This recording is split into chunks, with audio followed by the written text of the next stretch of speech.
Hello, beautiful people. Extra points to anyone who can figure out the time signature on that one. I am Semiagog, and I am joined today by a group of Canadians. And the subject will be Canada. For the Americans watching, that is a country immediately to the north of the United States, and one about which I imagine there is a great deal of confusion on the part, certainly, of many Americans who don't live, immediately adjacent to the country up on the border.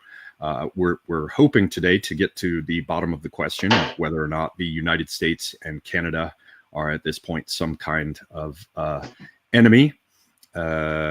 Yes, and I hope to just learn more about Canada in general. I'd like to invite these gentlemen to discuss at the outset what Americans need to know about Canada, including, for example, what the hell it is, how it's organized, whether it has different sections and groups and, conflicting or competing populations, that sort of thing. Before we do that, I will say for myself, I think I can turn this on for a minute. I look like an aging wretch, but I want to shill my books. Here we go. I think I can turn my cam on. Check out my book. There are links in the description below. This science fiction book. It's called Vinculum. It's set in a dystopian future. There is a book thief who is being pursued by a remorseless group of corporate hitmen and an esoteric sect of assassins. It's set in Istanbul in the year 2076. I've got a collection of poems, Cinders from the Bloomery of Youth. There is a link for that below.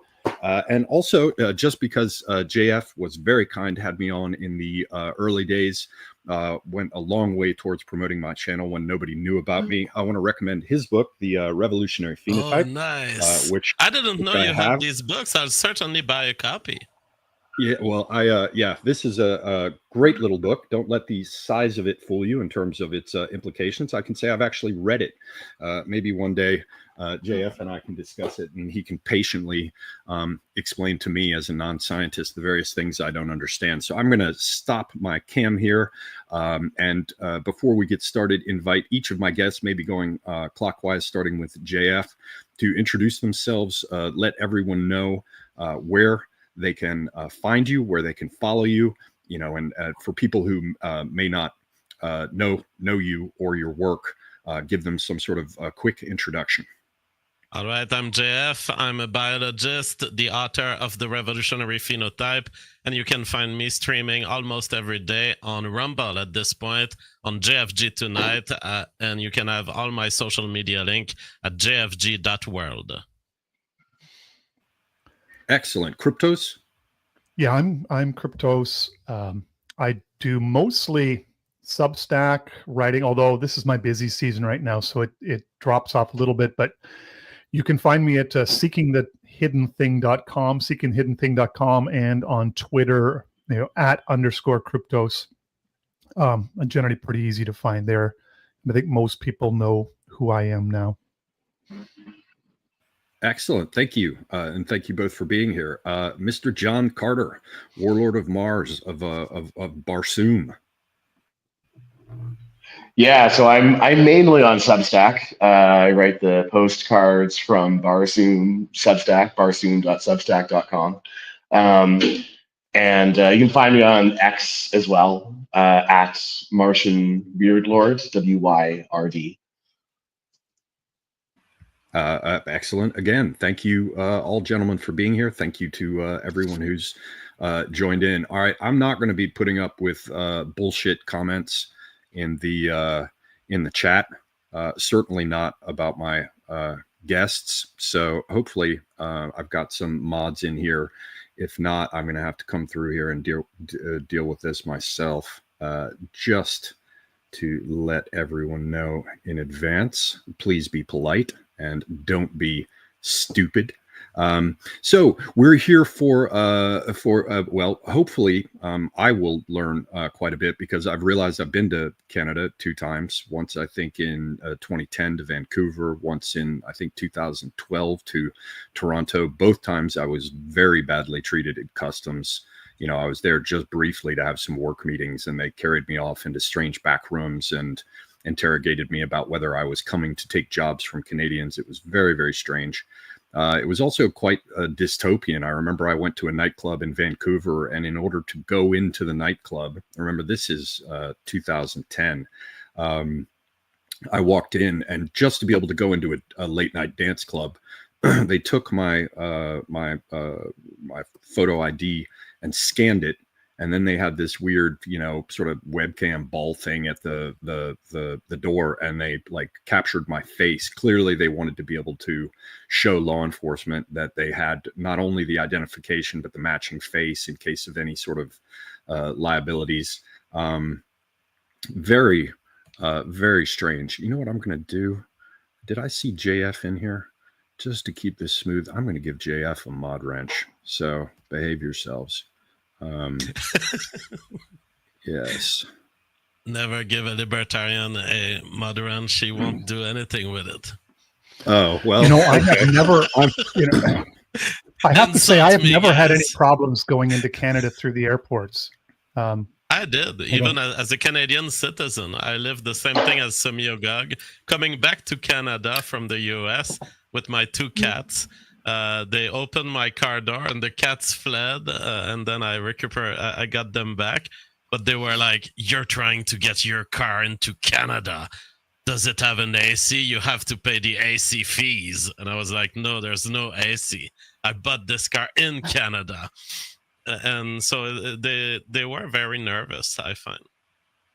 Yeah, so it was strange, very, very strange for me. I have no context really for the country. I have to say I don't really understand it. So hopefully I will learn something about it today. If it's all right with you, gents, I'd like to go around. Let's just go in the same direction. Maybe start with JF, and I want to ask each of you, what is Canada? And what do Americans need to know about it? So Canada is a donut shop north of Montana that serves as an outpost currently operated by an Indian company to sell donuts to whoever passes by. I was looking at the top U.S. imports. I was looking at the top U.S. imports from Canada to the U.S. Crude oil, 97 billion, the first import. Cars, 34 billion. Petroleum gases, 14 billion. Processed petroleum oil, 13 billion.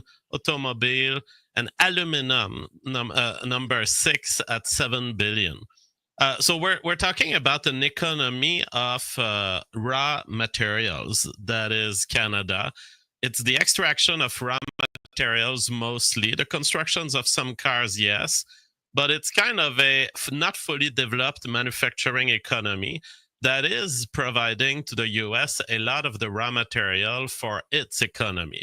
If you look the other way, you look at what Canada imports from the US, you have a step more in the industrial process because the first import is vehicle, tramways and railways, 53 billion. Machinery, nuclear reactors, boilers, 51 billion. Electrical and electronic component, 28 billion. Mineral fuels, oils, distillation products, 26 billion. So what you have here is an asymmetry between what the US is and Canada is, where Canada is a large nation with not much people, not much of a dense population. So it's perfect for the extraction of first layer material into the industrial process, whereas the US is more populated, at least more populated nation that is more into the manufacturing process and the second degree processing of raw material. In this context, the trade war is a trade war that is punishing for the US and will be punishing for the US. It doesn't make sense. In principle, you wouldn't want a trade war to happen. Now, what is the basis on which Trump is making this trade war? I think we'll have a long discussion today, but I will first suggest as an ingredient, very important to keep on our mind, China, India, Russia, this whole overpopulated, these big countries that have challenged the US as a manufacturing superpower in the last few decades. and what Trump is trying to do, which is to revert that trend so that things are built again in the US. He may be deceived to an extent in pursuing this goal, but I think that ultimately Canada is not an enemy. Canada could be an ally, but Canada has veered away from the interest of the US in the last few decades on the military, geopolitical front, and it's unfortunately getting kind of stuck into a war that's ultimately between the US and China. And is there anything before we move on to the next guest? What would you have to say about what the hell Canada is? How would you describe Canada? What kind of country is Canada? Well, as a Frenchman, he doesn't know. Canada is what happens if you take all of the liberty people, loving people of America, pack them into the US, and whatever is left over after this is Canada. Okay, well, a bold position. I would expect nothing less from JF. Let's move on to the Anglo contingent. Well, yeah, and I'm a sort of what you might call I don't know, like not a near immigrant, but like a sort of middle immigrant community. You're Dutch. I'm not Anglo. I'm be Dutch. honest. But we're like 3-4 generations in now, right? So it's we've been here for a while. We're like actual Canadians. But I mean, Canada had really its whole existence. I mean, we are a separate country with a constitution of sorts, but for the most part, we've been a colony. We were started out as a British colony, and gained a measure of independence from the British colony and from the British Empire. Just as the British were sort of abandoning their empire, and during that period, we flipped from being a British colony to an American colony. Now, the American Empire is an empire that, it is an empire, but isn't an empire. So it functions like an empire, but they don't call it an empire. And so we play the role of a colony, as JP noted that, or JF noted that we provide raw materials to the United States. The United States, in turn, provides finished goods back to us. And there was a period briefly in the 50s and 60s when, for reasons of wage arbitrage, Canada was behind the US in terms of like economically. So in some sense, we were China before China was China. And so Americans thought that they could that they could undercut American wages by shipping jobs to Canada. And they did that for a period. And then Canada began to catch up. And so they began jonesing around for new places like Mexico and China and other places in the world to undercut American wages. And since then, Canada has largely, I think, stagnated. I mean, Canada is a product of two peoples, the French and the English, and they've tried to marriage them together. There's a ruling class of, the Anglo-Ontarians and the Anglo-Quebecers called the Laurentians, and they largely run the country as their little fief, and they extract wealth from Canada without sort of killing the golden goose, but they run Canada in such a way that recognizing that their best opportunity for success is in keeping Canada kind of going the way it's going. Now, in the 80s and 2000s, Canada had the mistaken belief that Blue America was going to go on forever. And so they spent a 20, 25-year period trying to show the Americans how to do progressivism like in a much better and so we became more American than the Americans. The problem was in doing that with mass immigration, via the Monroe Doctrine, Canada sort of let it all sort of spin out of control. It became a Ponzi scheme.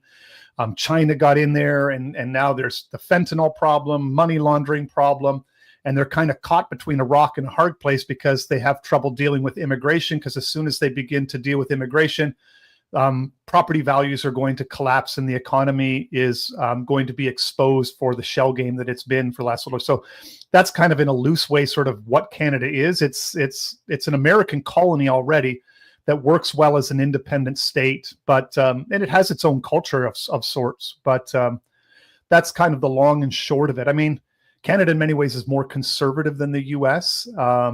And even though it seems like we're more liberal, but the people tend to be more statist and more adverse to change, if that makes sense. So maybe I'm talking for a bit. I'll maybe let John sort of carry on then.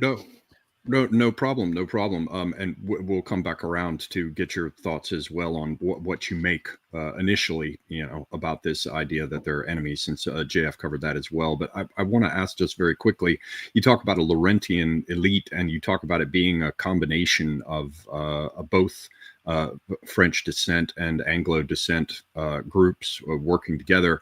They're both Anglos, though, but there's like Anglo-Quebecers and Anglo-Ontarians. Okay, because that's very confusing to me. My wife asked me before I was going to do this stream. She said, Oliver, what is this fucking Canada? They had a chance to be a real country. They could have been French, and now look at them. So you have three main power blocks in Canada with their own. One is like the Quebec French nationalists, and they don't so much care about Canada as they care about the French people in Quebec. And so their interests are the preservation of the French people in Quebec. There are the Laurentians, and through a combination of, good breeding and hoarding all the money and having access to manufacturing and banking and law, they all go to the same schools. They all infiltrate the bureaucracy. They run on most of the major companies.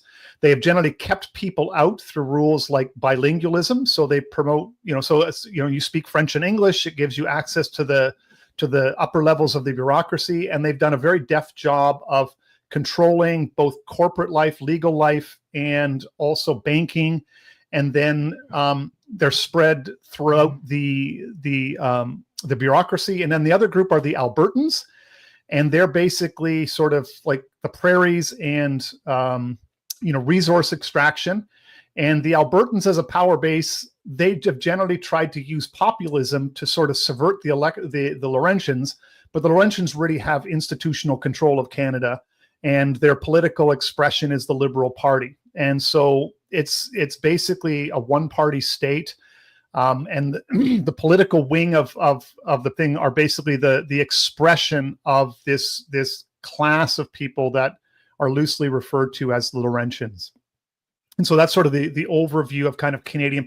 Canada is not really ideological in the way that the U.S. is ideological.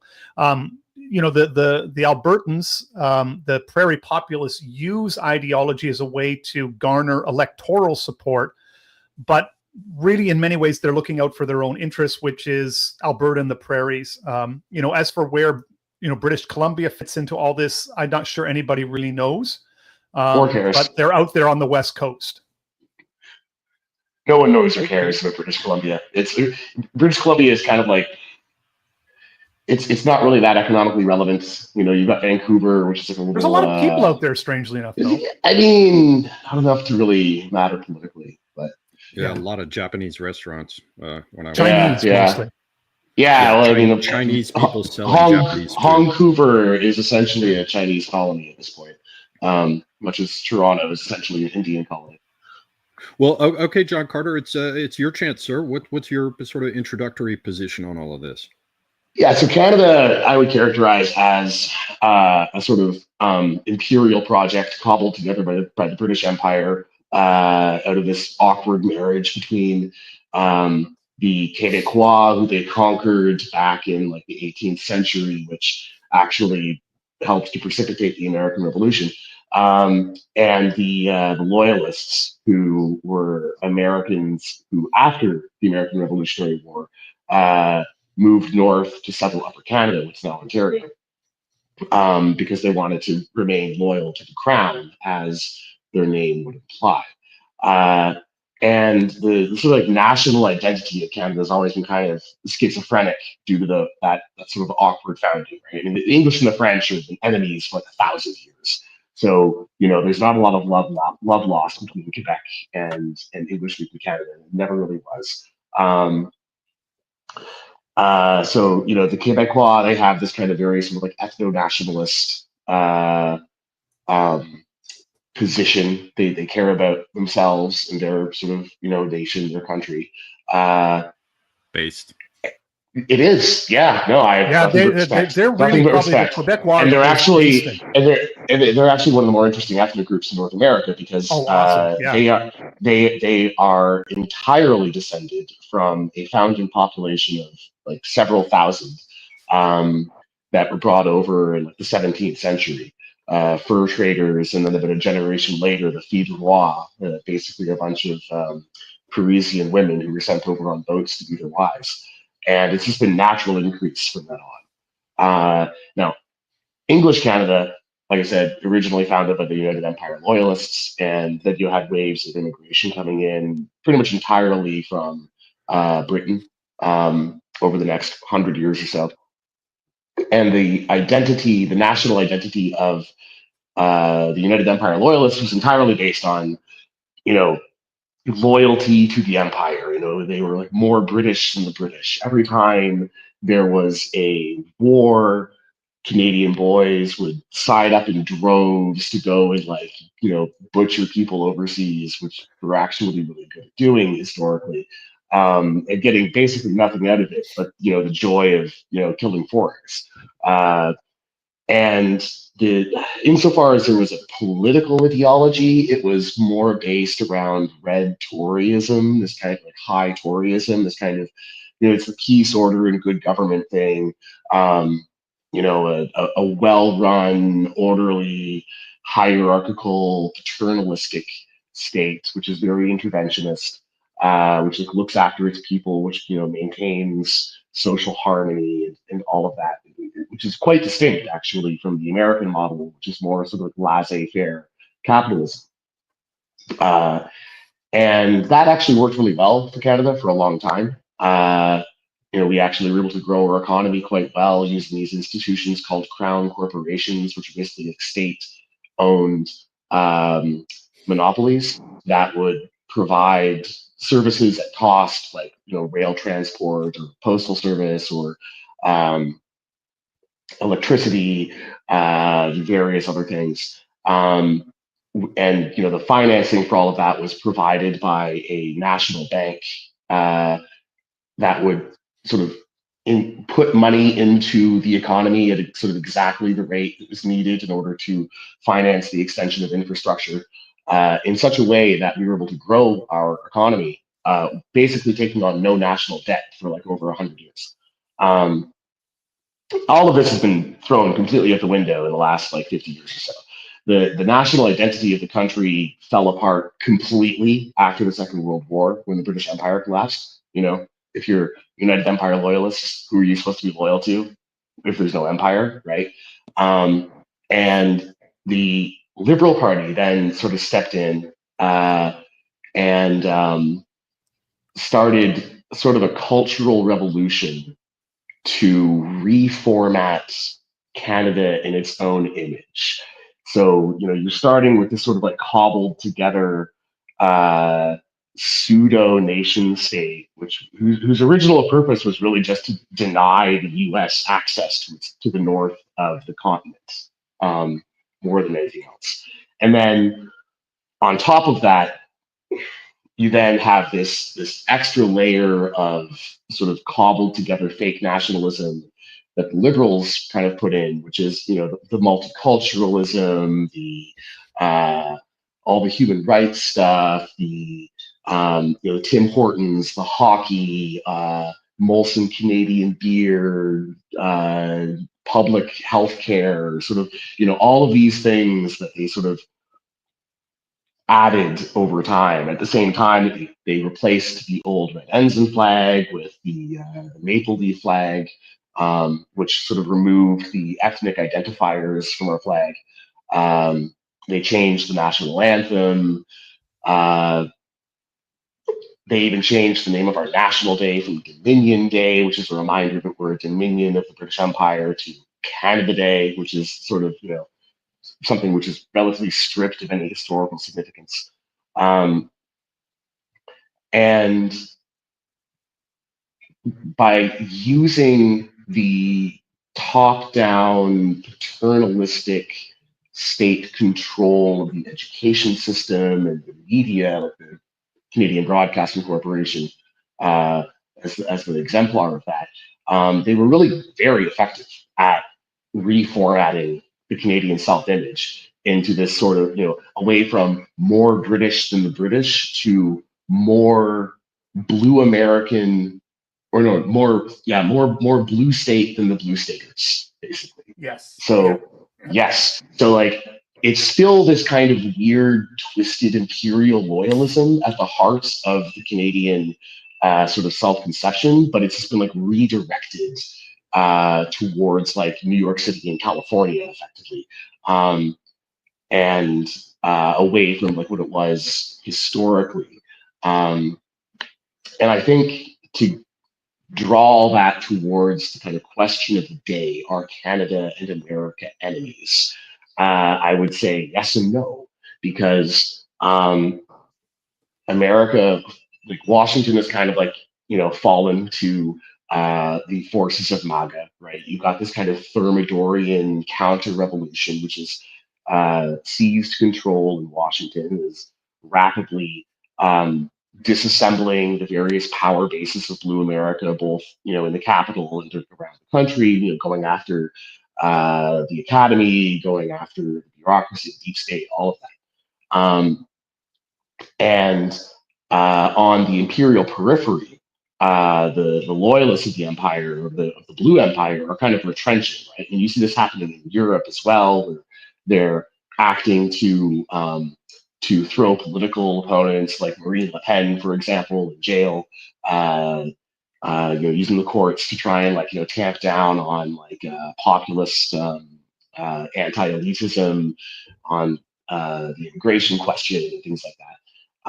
And in Canada, the Canadian elites, of course, are very opposed to the red American elites. And they've sort of used Trump's tariff talks and his sort of talk about turning Canada into the 51st state and such in order to try and rally the Canadian population towards opposing all of that, which is very easy to do because a consistent element of Canadian national identity, particularly in English Canada, has been this kind of reflexive anti-Americanism. This sort of what is a Canadian? A Canadian is a not American, right? So we don't necessarily know what we are, but we're not that, and this has been consistent going back to 1800, basically. So whipping this up is actually pretty easy for them, right? And there's, I think, the danger. Something that does worry me a little bit is that the Laurentian elites working together with their sort of globalist colleagues could turn Canada into a kind of North American Ukraine, something that I've written about recently. Maybe not necessarily to the level of open warfare as has happened between Ukraine and Russia, but it's a similar kind of idea where you have these two culturally similar countries, one much larger than the other. The border country has a certain degree of historical grievance. In the case of Canada, there's no atrocities or whatever that we can point to. It's just this kind of rivalry and this inferiority complex more than anything else. But that can be played up. These ancient anxieties that are being taken over by the states. It's very deep in the Canadian character. If you look back to the 18th or to the 19th century, Canada was to a certain degree kind of this armed camp in a Cold War posture relative to the United States. Our entire border was fortified back then. We were a very militarized society. So they might try to bring something back like that. It might just be a trade war. It might just be a trade war kind of thing too, right? They might just try to use Canada to interfere to the maximum degree with American efforts to reshore manufacturing by starving the U.S. of natural resources as a way of interfering with that Thermidorian counter-revolution.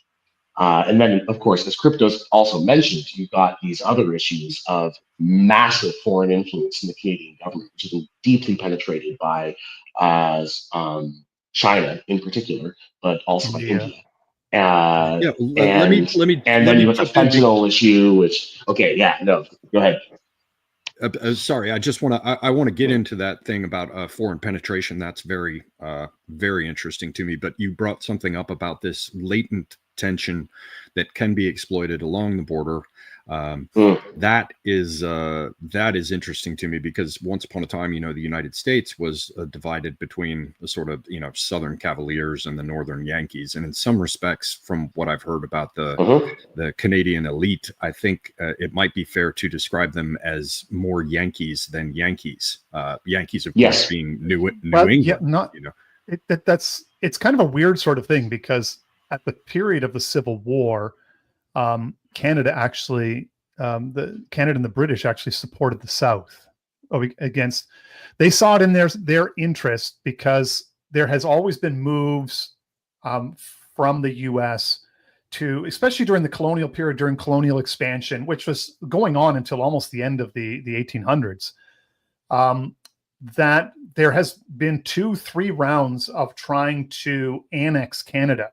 And so Canadians looked at the North and the industrialized North as a threat, because they wanted the resources. They just wanted to basically, there's a lot more ties between Canada and the US in terms of intermarriage and so forth that than most people realize. And so they thought, well, it would be natural to we'll just absorb Canada. And the Canadians have always, because of their non-revolutionary, their loyalty to Britain, then during the Civil War actually sided with the South against the North, because they believed that the South was a better option in terms of leaving us alone to just be Canada, and that would sort of end Northern aggression. And but there's a strong element of real politics in that, right? So that was sort of like the Canadian state sort of like trying to play the two off of each other. But at the same time, you also had Canadian citizens going south of the border to volunteer in the military. Most of the Canadians who actually fought in the Civil War, which was not a negligible number, actually, were fighting for the North, not for the South. Relationship. Canada was also completely, on board with Britain when it came to opposing slavery. We were a terminus for the Underground Railroad, as we always like to remind ourselves. But that, of course, had its own realpolitik aspect, because by shutting down the slave trade, this was going to hurt the American economy.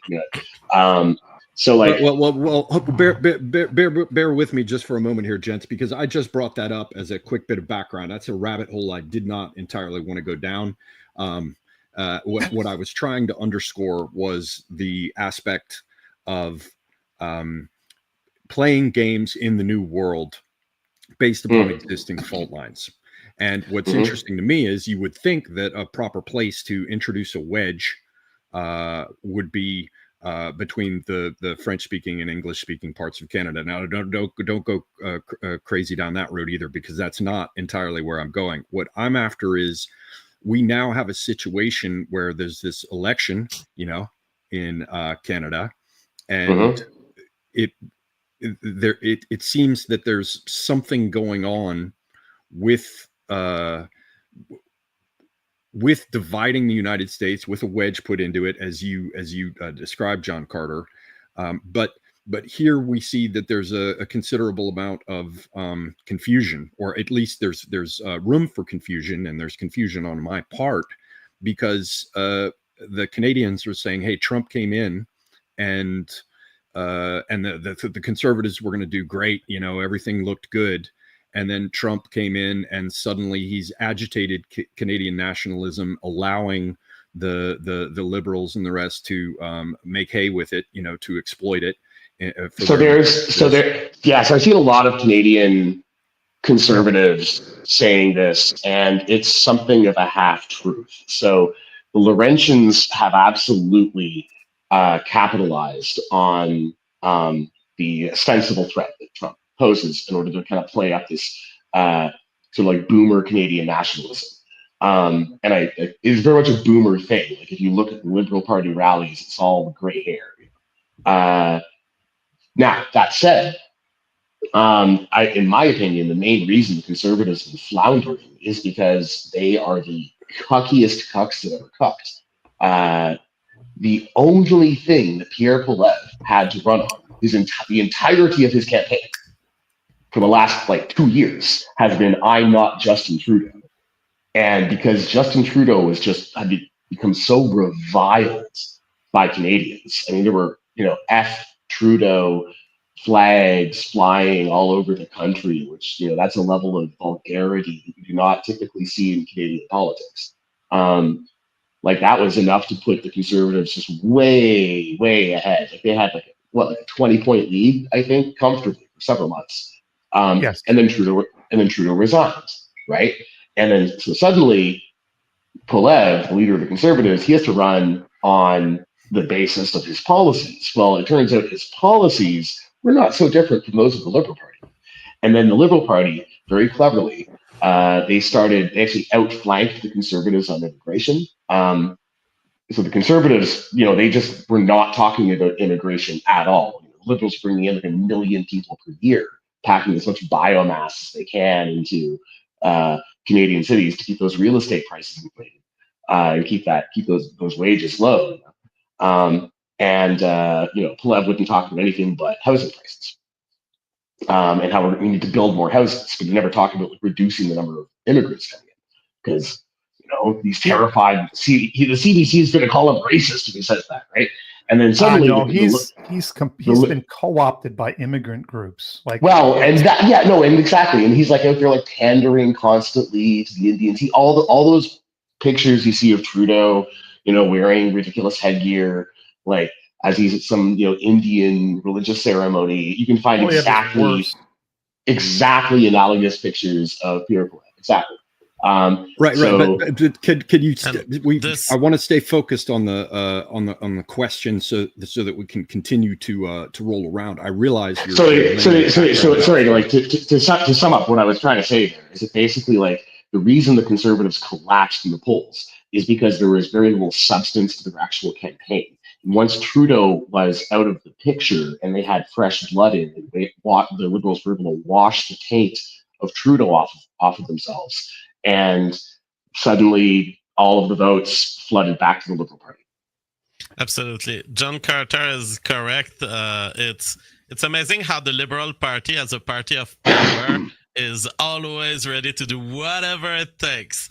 100%. No principles at all. This is very hard for someone in the US to understand, but imagine a politics with zero principle. That is what Canada is. And so Carney can be as conservative as Poilievre now because they got rid of Trudeau. And I think he's going to win. And so ultimately, Semyogag will never get an answer to his question because Canada is not a thing.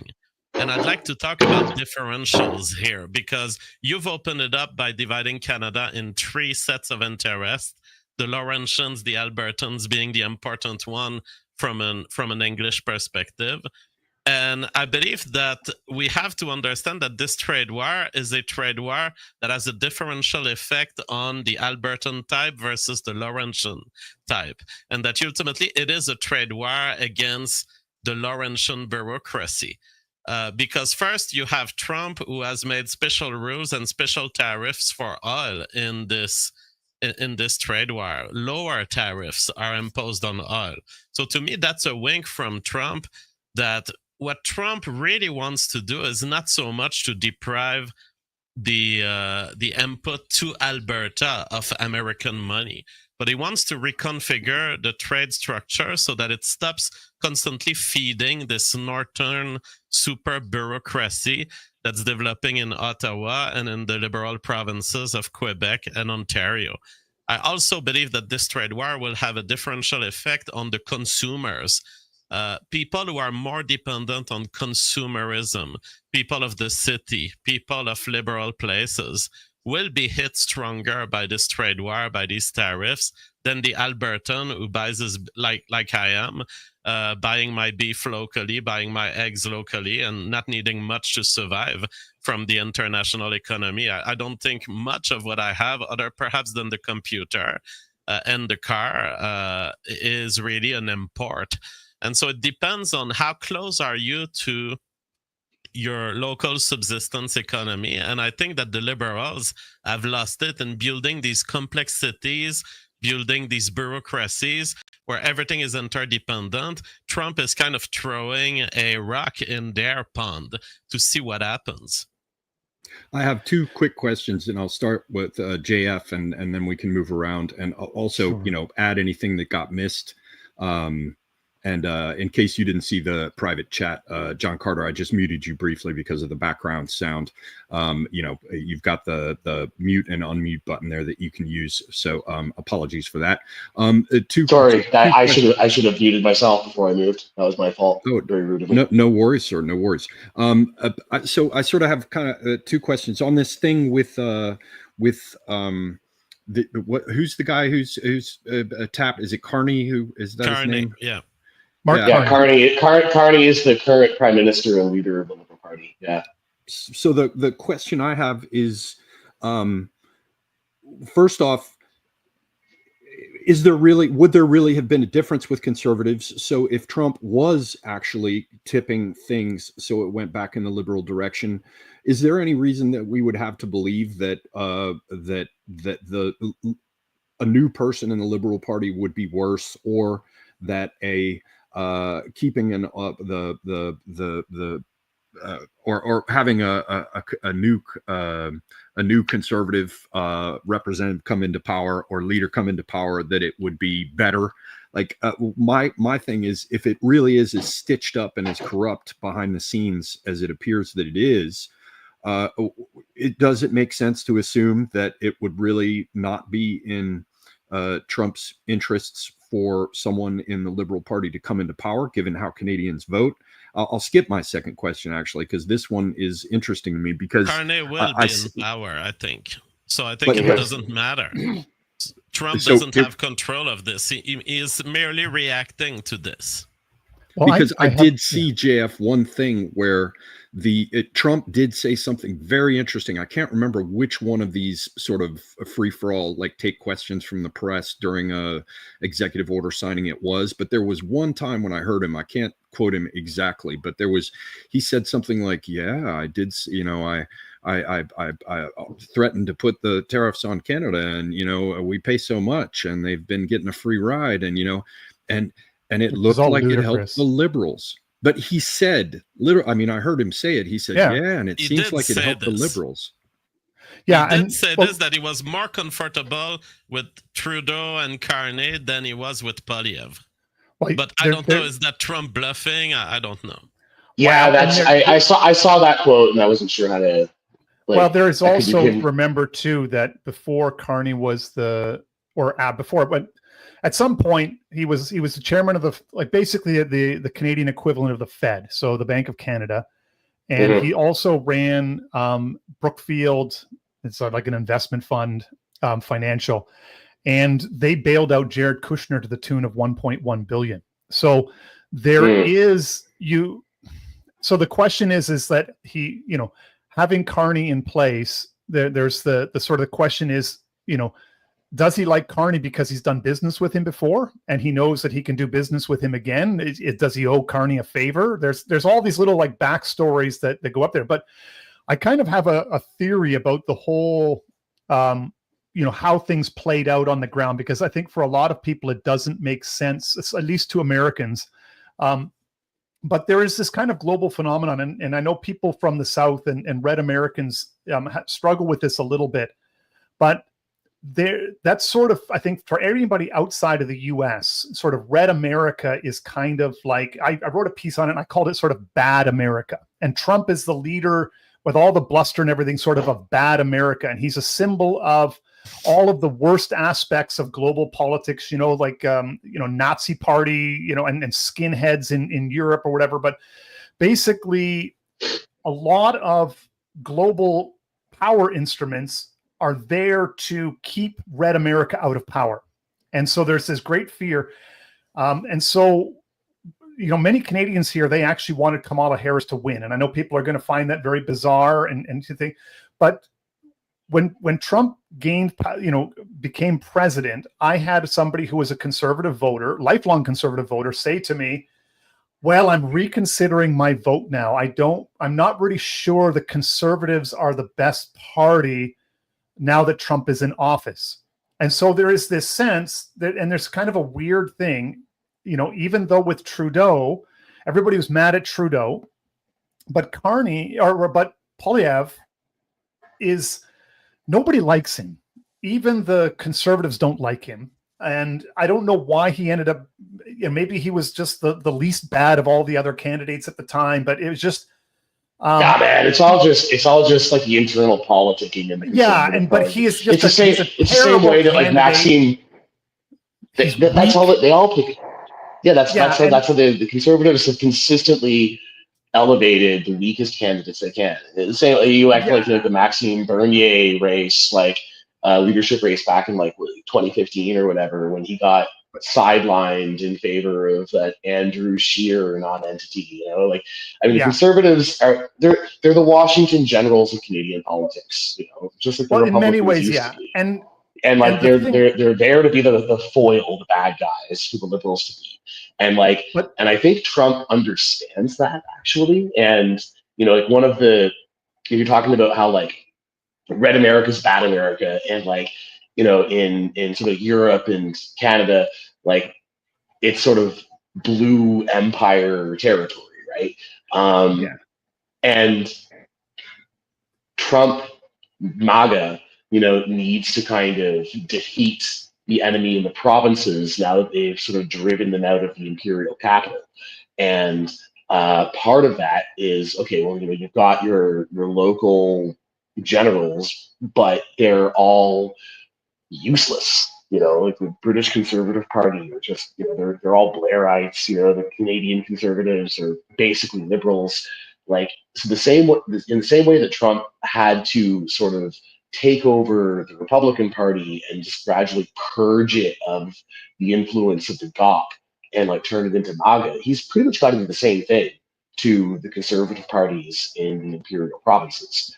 But the problem is that Canada really isn't ideological, and that's really the hard thing about it, is that the urban centers are largely, as JF noted, they have this integrated business and government machine that has grown, and it's been fed by immigration, and that is where the power lies. And they have been able, most Canadians, if you ask them, was Barack Obama a great president? They look at him as one of the greatest presidents in the history of the United States.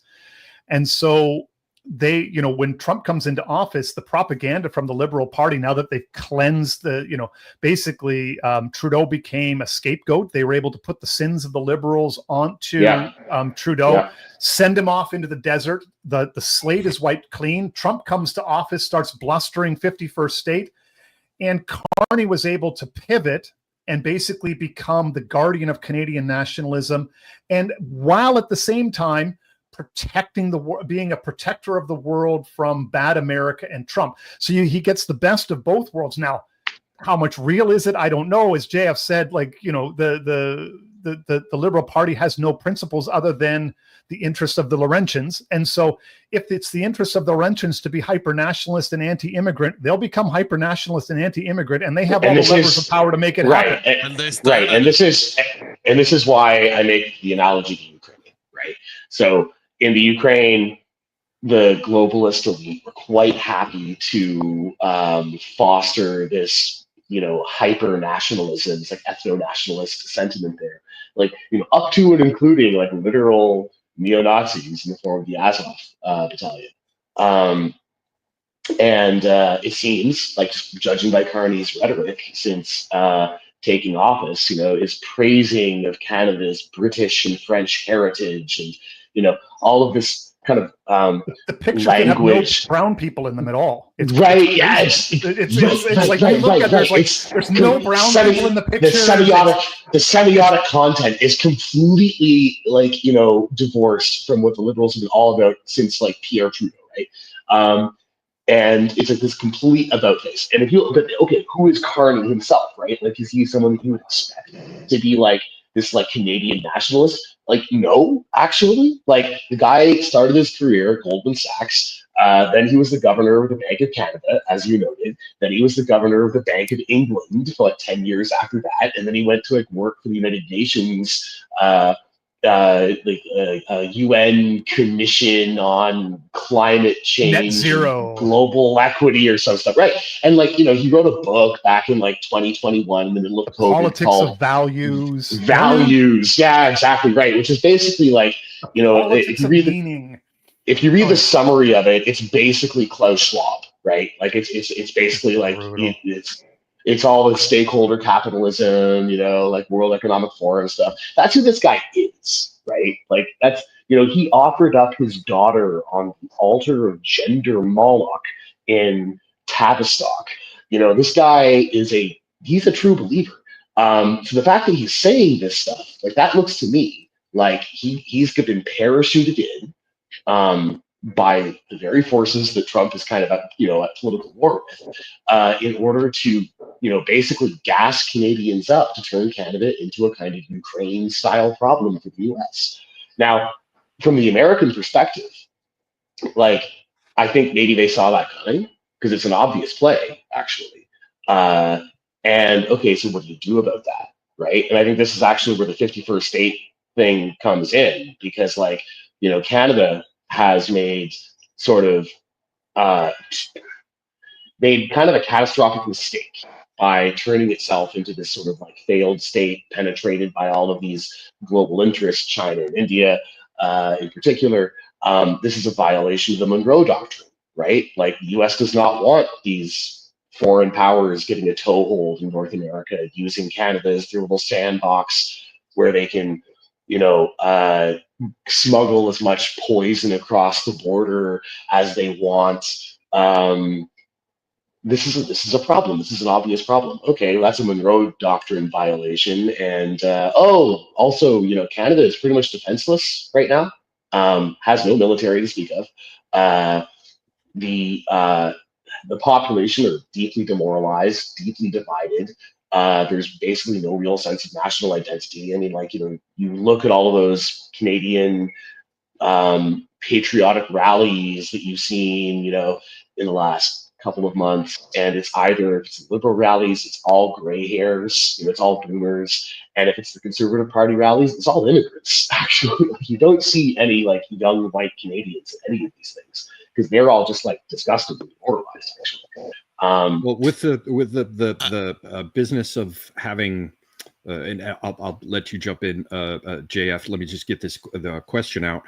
You know, we talked about the penetration of foreign interests into Canada. You know, the Monroe Doctrine, as some people will know, was really announced by the United States under direct pressure from Britain, because it was Britain that was really concerned about these other players, you know, the Germans and others doing things in Latin America. I didn't know that. That's interesting. Yeah, and the British have long, you know, certainly from the time of the Great Rapprochement, they sort of reasserted their ability in elite circles to shape U.S. policy. You know, where you have the United States going into World War I and World War II, when the U.S. had a huge German population. Anyway, that's a tangent. But we talked about. I just wanted to quickly finish though, because like it's like the point that I was making with like Canada's sort of like weakness and divided nature right now. This is actually historically the most vulnerable Canada has ever been. So at the precise moment that Canada's made itself into a security headache for the U.S., it's also easier to take over than it's ever been in its history. And I think, you know, there's probably strategists in the White House, in the administration, who are looking at that situation like, well, you know, this is not just a threat, this is an opportunity to unify North America. And you know, someone with an ego the size of Trump's, if you're the president who completes manifest destiny of the North American continent, like that's the kind of thing they turn a mountain into your head for, right? So, yeah, Yes, well, that's absolutely. it. And I think Sorry. it's important we divide it. In everything we've been talking, we must talk of what does Trump want and perceive, and is he correct on it? I would ask I would ask the guest here to comment on this. When Trump says Canada has been playing in the back scene with regulatory frameworks to keep our companies out. For example, banks, they make banks super complicated to run, and as a result, our banks cannot make it into Canada. Is that real? No. I mean, the Canadian financial system is pretty closed off from the rest of the world. Like there are a lot of I believe it is real. financial Yeah. there are a lot of financial products that like you can't use in Canada. But good luck with that though. Even if American banks were allowed, and it's not like they are allowed in some ways, but Canadian banks have done a very, very good job of competing against the Americans on American terms. I mean, like the Boston Hockey Stadium is sponsored by the naming rights are by Toronto Dominion Bank. I mean, it's the Canadian banks are a thing, and my guess is if they opened the door to American banks, I'm not sure the Canadians would be too worried about it. I mean, Target didn't do that well here because they didn't take the time to understand Canada as a market. So I don't see a lot of the banking regulations going away. They're not going to get a free market, open banking system like there is more in the U.S. So I'm not sure whether or not there are some American banks here. It's just they haven't been able to dominate the market because Canadians happen to be very good at navigating their own regulatory environment. Other examples, Canada is funding its culture in a very asymmetric manner that leads Canadian movies that probably wouldn't be able to compete on the free market. But because of all those state credits, they end up competing with cultural products from the US, which was less true 40 years ago. 40 years ago, you had American TV penetrate Canada to the point where a Canadian was essentially culturally American. That is not true anymore with all the state funding. You see the same thing in the beer market with minimal prices being set on the Canadian side so that American beer companies that could sell at lower prices, they really can't compete with the Canadian companies because the government decides that there's a minimum price for beer. So one of the more interesting examples of this, I think that often gets overlooked, cigarettes. You go almost anywhere in the world and you can get Marlboros, Camels, Lucky Strikes, all the iconic American cigarette brands. For the longest time in Canada was like this like weird country where like all of the brands were like things that only existed in Canada, like Du Maurier and Players and things like that. And you couldn't get the American cigarettes at all. So, and it's another example about there has been this like long-standing kind of protectionism, right? You're talking about like content. I mean, Canadian content laws have been around for a while for music as well. Like, radio stations are required to play like, I forget the exact number, but it's like 20% or something have to be from Canadian bands. And, because Canada's just a smaller country, that actually just means that, in general, Canadians have to listen to terrible music. But also, the funny thing is, even with all of that, and all of this is real, there's like the agricultural products as well, too. Oh, and then we can get into like French and maple syrup, which is another whole thing. But even with that, it's still the trade barriers intraprovincially are more severe than the trade barriers north and south. Yes. In many ways, Canada's economy has almost become overly integrated with the US to the point that it's vulnerable when a lot of that trade that now goes north-south could probably go east-west if local provincial interest groups were willing to give up their little fiefs that they have. And that's why, in a sense, like in many ways, Canadian politics is less ideological. Like the relationship of the provinces to the federal government is a lot more like Americans think that the state's relationship is to the federal government. Like Canadian provinces have a lot more sovereignty than American states do, and they set like intra-provincial trade is a lot harsher. You know, so there's crypto. So I'll ask you this. Yeah. How many men under arms do Canadian provincial premiers command?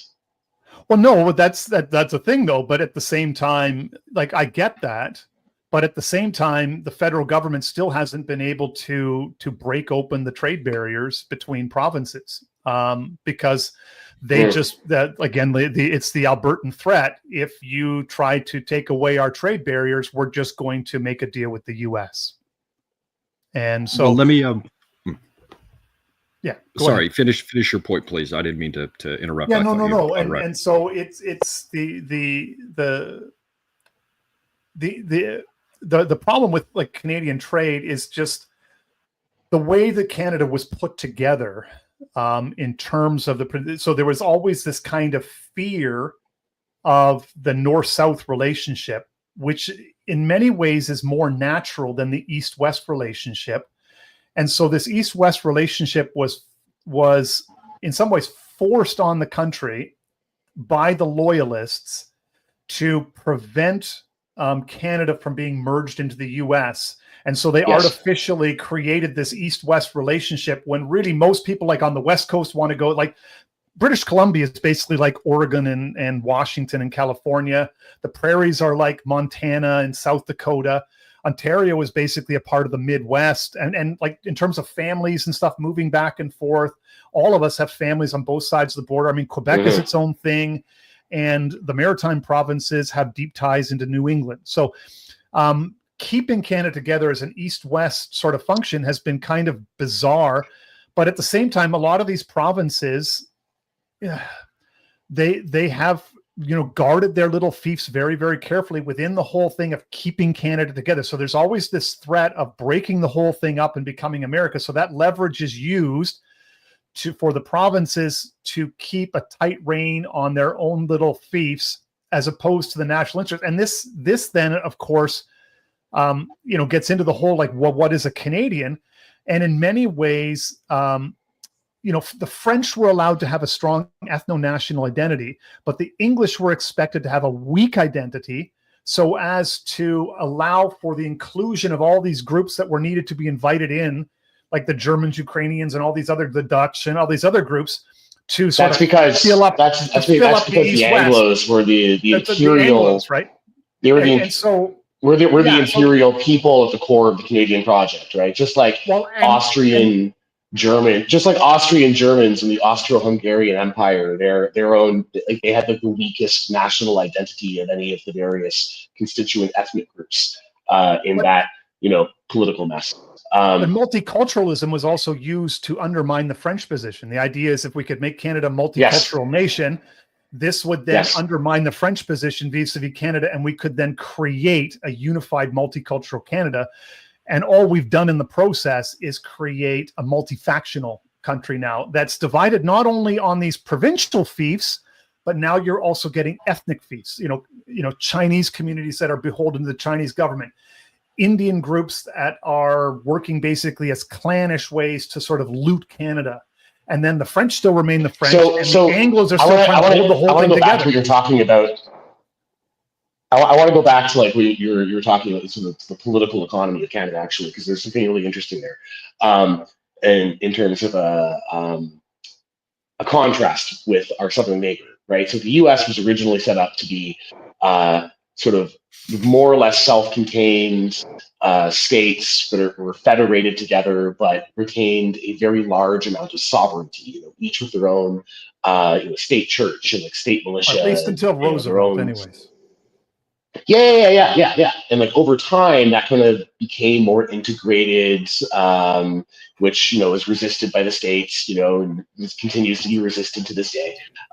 Canada, it's like it was the opposite trajectory, right? So when it was kind of first set up. It was set up to be much more of this kind of like centralized imperial project where, Ottawa would kind of run things, and like, certain specific responsibilities would descend to the provinces. Like, okay, the provinces are responsible for, like, education and maintaining local infrastructure and things like that. Law enforcement and national defense and are completely centralized. And like the political economy of the country is sort of like centrally planned and intended to sort of maintain this flow of resources from the Western colonial regions to the Eastern industrial districts. And then over time, that's become increasingly dysfunctional as the regions have tried to like sort of assert their local responsibility. And you end up with these kind of trade barriers and things like that. So it's sort of like the US becoming more integrated over time and Canada sort of fracturing. And a large part of that, I think, is probably exactly that natural geographical gravity of the North-South relationship, which is constantly acting to distort the Canadian political project. Because, to sort of paraphrase Nietzsche talking about Europe back in the 19th century, North America wants to be one, right? It actually has the entire time, and this has been sort of resisted by mainly by Canada, actually.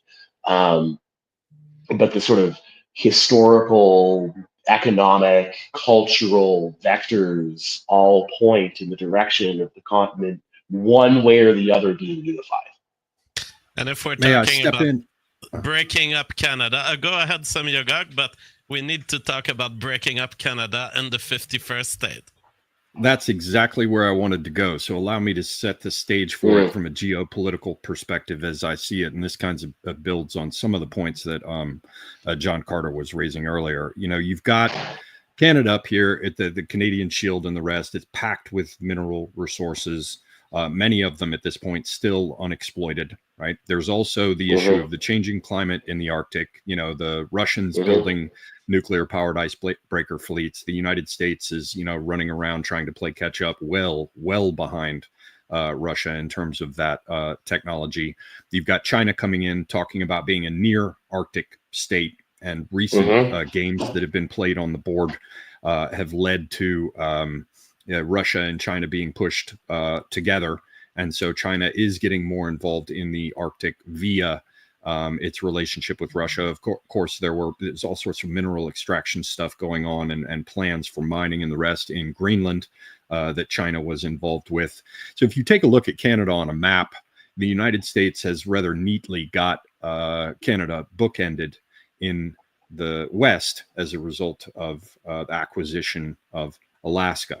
Now, we've got Trump talking about wanting to go after Greenland. And so you would see there a kind of bookending of Canada with its resources and its Arctic access on both sides by the United States if Trump were able to do something with Canada. There's also the aspect of controlling the routes up in the sea routes up into the Arctic. Russia and the United States have that narrow Bering Strait on one side, but if Greenland, as well as, potentially NATO installations, places like Iceland and the rest, you've got a way of cutting off sea access to the Arctic through the great passages to it, the narrow one with the Bering Strait, and then the Can I quickly add something that I think is interesting?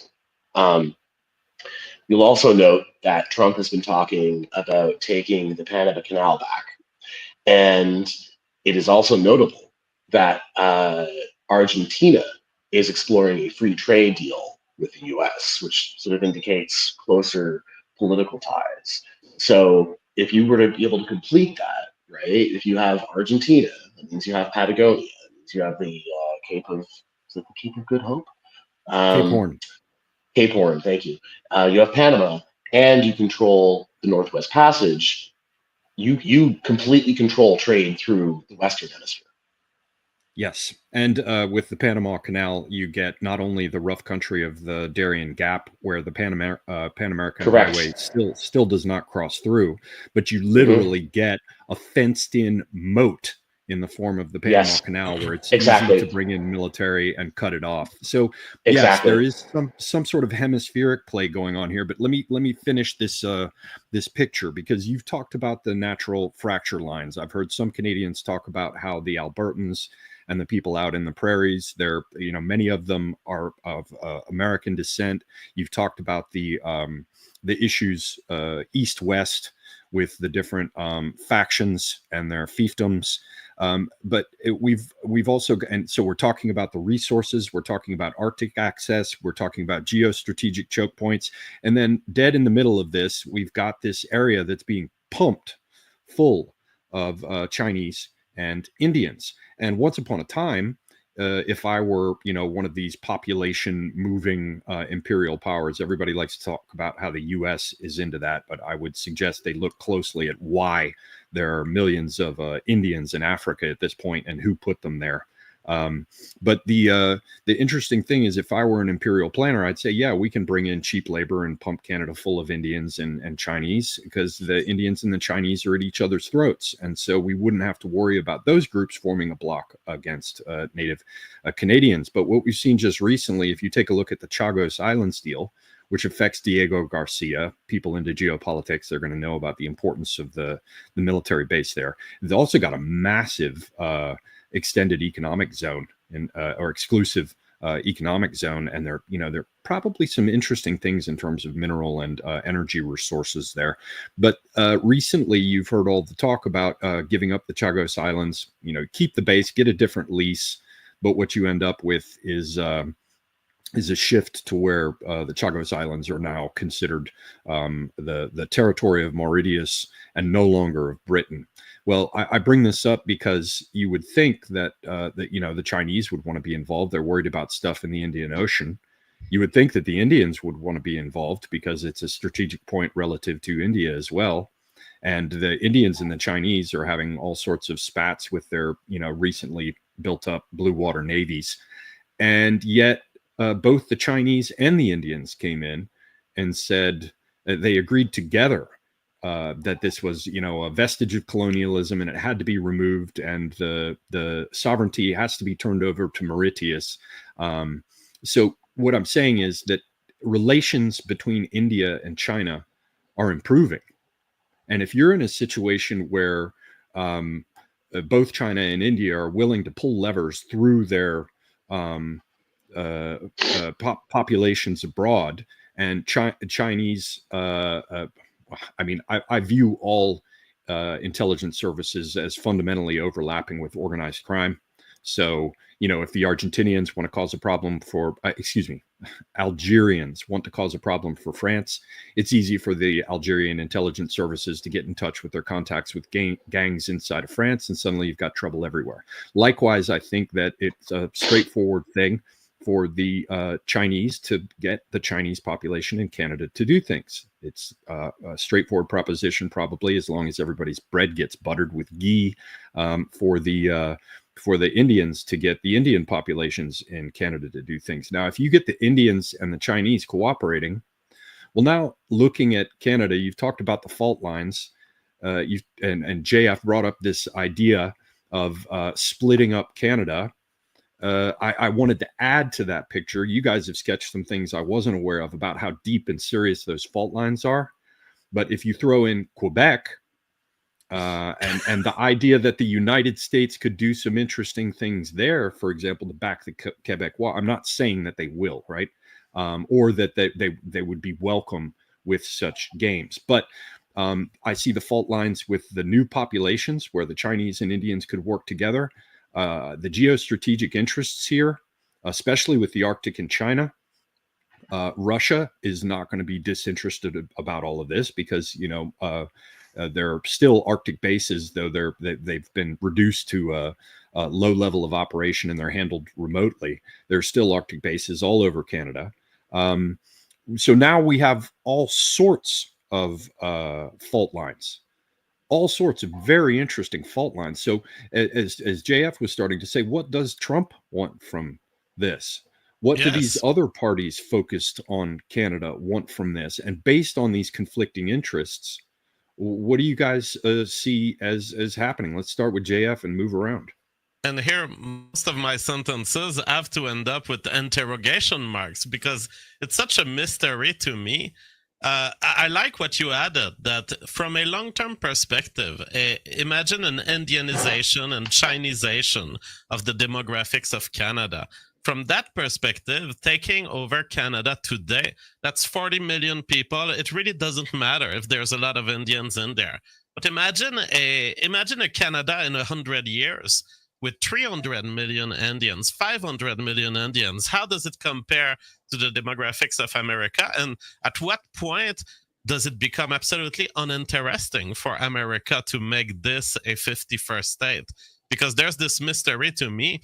Is Trump serious when he says he wants to make Canada a 51st state? One. Secondly, how will he handle the fact of making these Quebecois people, just a troublesome people politically, to be American citizens? I don't see it happening. There's way too many fault lines where the mere attempt at integrating Canada into the US would fragment Canada itself.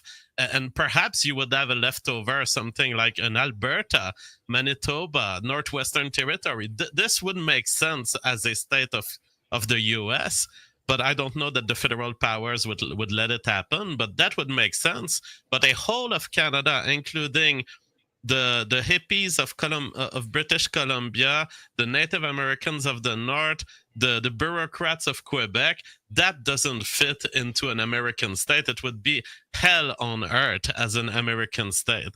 So, and if you're talking about the military interest, I can understand that Trump is being canceled to be present north, be present in the Arctic. It's the next thing. Sure. But I don't think that this requires the integration of the Canadian Empire. I think if Trump was just on a basis with Canada, the same way the US has been for between the 30s and the 80s, you could have American bases being expanded in Alaska, in Northwestern Territory, with Canadian collaboration and permission. But perhaps what Trump sees is the uncontrollable Canada that it would become 100 years down the line if it was filled with Indians to the point where we literally have India #2.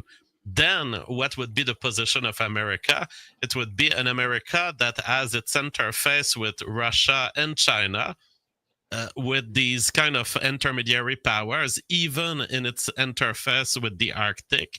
So I don't know what's on his mind. I don't know to what extent he's clear-minded about all this. I would love personally to be an American citizen. Trump, come save me, please. But I don't see how it makes sense from an American perspective to have a bunch of Quebecois in their country. Well, I think like on a number of levels, like JF is right, but we also have to remember too that Blue America has been in charge of the United States for a long time, and in many ways they still are in charge of the administrative state and the intelligence services and so forth. And really, they dropped the ball in terms of Canada being a colonial in a colonial relationship, in the sense that they allowed the Chinese and the Indians to infiltrate their northern border and basically violate the Monroe Doctrine, and waited for way too long before doing something about it. So now we're at kind of a crisis stage. The sad truth is, I don't know about the Chinese so much. The Chinese in many ways came to Canada because they liked the stability of the Canadian banking system, and it was fairly easy to manipulate. And so you had Chinese nationals who were looking to protect their money, just bringing it over at the fall of Hong Kong into the Canadian real estate market. So there's that. But if you talk to most Indians, most of them would rather be in the U.S. So if you were to become the 51st state, or it'd probably be like 5 states to be reasonable in that regard, that you would then all of those people would then go south. They would flood the border south because they don't want to be in Canada. Like most of them want to be in the U.S. because the opportunities are better there. And the thing that Canada has in going forward in its advantage is that it's an inhospitable place. Like winter is a thing. And it's, like, imagine if every country was like, the whole country is like South Dakota, basically. And like, nobody wants to live in South and North Dakota. It's just that's why these places are kind of empty up there. And so that's kind of what you're at with Canada. Now, Canada has this kind of rural urban split. Like, you get outside of the major cities, and most people in Canada are fairly conservative. And as JF noted, unfortunately, most of them have been like boomer-con brained because of American. That was the era of American television that they grew up in. Now they could watch like Fox News and all the rest of it. But the younger Canadians are very based. They don't like immigrants. They don't like living with immigrants. If you have teenage kids or kids in their early 20s who are white, they can't stand the immigrants. They don't like being around them. They don't like dealing with them.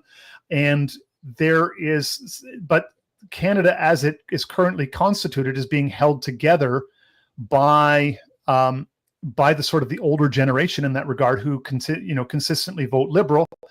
And really, the only thing that Pierre Poilievre could do, in a sense, to really garner a populist vote would be to go hard anti-immigrant, but he won't do that because he's infiltrated by Indians. And so this is kind of the spot that you find yourself in, and then you talk about like dealing with the Northwest Passage. Well, okay, so the Americans want to take better sovereignty of the Northwest Passage. Well, Russia's got 50 icebreakers. Canada has 20 maybe?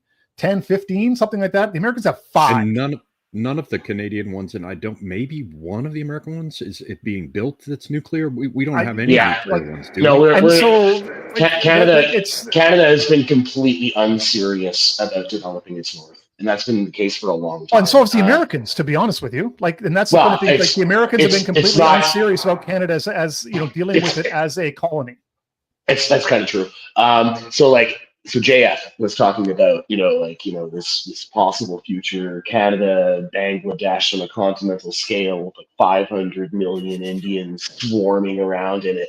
And that sounds absurd, except this is actually quite literally the plan.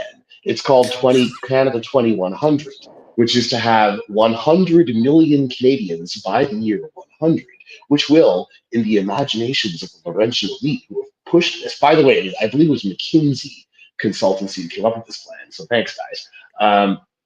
This will turn Canada into a great power because we'll have so many people. And as we all know, lots of biomass means lots of power, right? I think this whole plan is beginning to shipwreck itself because 100%. 100%. I think they've reached peak immigrant right now. So you get. I like to think you're right. I like to think you're right, but and yeah, that's true because a lot they're starting to go back almost as fast as they arrive because it's just untenable for them. But at the same time, so if you're like looking at this from the perspective of American long-term strategic planners, right? And you see that the Canadian elite are hell bent on demographically vandalizing themselves like this. Okay, yeah, if you're blue America, you're like, well, we're doing the same thing with Mexicans, so that's fine, right? It's all according to the plan. We're going to replace all the white people all throughout, Europe and North America. But if that's not what we're about, then you're looking at Canada doing this, and you're like, oh, well, that's kind of a long-term strategic problem, actually, because now half the continent is inhabited by this, hostile foreign culture. Maybe we don't want that to happen, right? So then, okay, talking about the annexation question, it's okay. The annexing Canada would definitely be a big meal for the American python to swallow, right?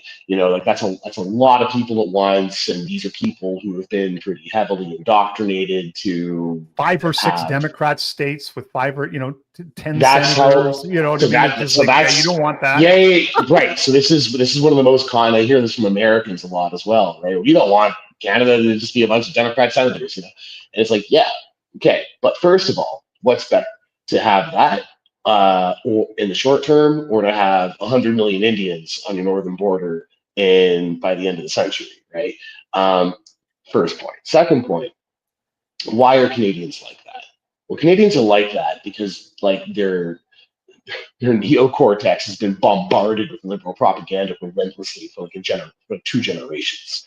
But the Canadian natural deep folk character is actually this United Empire loyalist kind of, reactionary like nature, right? And actually, Quebec, it's not, and Quebec is kind of the French version of that. Fortissac talks about this a lot, right? The Quebec is this kind of like ultramontanist, like royalist, sort of like throwback almost, like pre-revolutionary France. Like they actually they rejected the French Revolution, right? Just like Anglo-Canada rejected the liberal revolution in the U.S.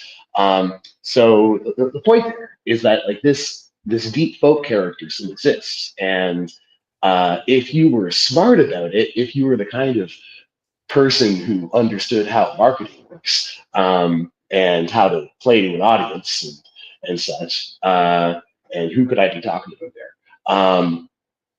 You would understand that all you really need to do is basically show Canadians some awesome movies about their military history for a few years and kind of remind them of who they are. And you could probably reorient them very, very rapidly away from this kind of reflexive, more liberal than thou anti-Americanism, anti-red Americanism, anti-bad Americanism that they have, to like being rabid American nationalists in a pretty short amount of time, actually. Maybe that would take like a generation, maybe not even that, because like the hard core of that is really the boomers, and they're getting old. And like Crypto said, the younger Canadians, like if you look at the voting patterns or voting preferences right now, like the younger you get, the more conservative the voters actually are in Canada, because the Liberal Party has just been relentlessly terrible to heritage Canadians. So, okay, and now you still have the problem of like, what do you do with all of these immigrants, man? Like, do you really want these like several million Indians and Chinese that Canada has like allowed in basically without vetting them? Okay, like a lot of them came for economic opportunity or whatever, but like, let's face it, like a lot of those Chinese people are agents of the CCP. Or the triads or what have you. Do you really want them having like easy access to the US? Which they would. Again, a lot of them are not citizens. So right. it would be really easy to just say, okay, Canada, like Canadian citizens are now American citizens. You're part of the US. Oh, by the way, all those like sort of like diplomatic visa things that you handed out, those like residential visas and such. Those we don't recognize those actually. So those people all have to leave. Which and if the American government put something like that out there, I think that would suddenly generate a lot of interest from heritage Canadians, right? Be like, oh, that's an easy way to get rid of them. And then in terms of the ones who are citizens, I mean, you can either just kind of be like swallow the pill and be like, okay, whatever. Like, we've already got a certain number of them here. We can absorb that. Or you can actually be even more hardcore and just say, well, the regime that handed those citizenships out was actually a criminal regime that we're liberating you from, and therefore their acts are not recognized as having any validity. So, unless you were born in Canada to Canadian parents, your citizenship conversion to American citizenship is not accepted.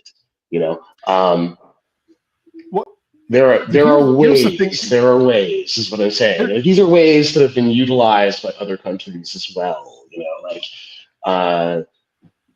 Here's the thing, though, John, is and this is what I find fascinating about the Liberal Party pivot under Carney, is that